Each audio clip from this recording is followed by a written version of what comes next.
నువ్వు చిరంజీవి గారి తమ్ముడు కావచ్చు, చిరంజీవి గారి కొడుకు కావచ్చు, లేదంటే ఇంకొకళ్ళు అబ్బాయి కావచ్చు, మేనల్లుడు కావచ్చు, ఇట్ డజంట్ మ్యాటర్. నీకు టాలెంట్ లేకపోతే నువ్వు నిలబడలేవు, నీకు సత్తా లేకపోతే నువ్వు ఇక్కడ ఉండలేవు. అది నా కొడుకైనా సరే.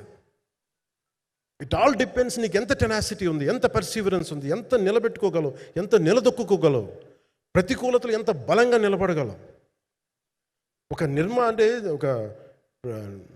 నిర్మాత సినిమా తీయడం అంటే ఒక యజ్ఞం చేయడం లాంటిది.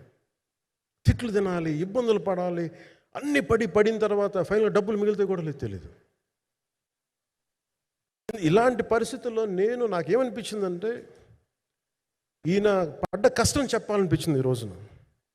ఈ ప్రెస్ మీట్ తాలూకు ముఖ్య అంశం, ఒక చిన్న స్థాయి నుంచి వచ్చిన వ్యక్తి నిర్మాతగా ఎదిగి ఆయనకున్న పాపం, ఆయన మంచితనం ఆయన్ని శాపంగా అవ్వకూడదని చెప్పి ఒక ఉద్దేశంతో ఆయన మంచితనం చెప్పాలి, ఆయన ఒక మంచి సినిమా చేశారని చెప్పడానికి నేను ఈ రోజున మీ ముందుకు వచ్చాను.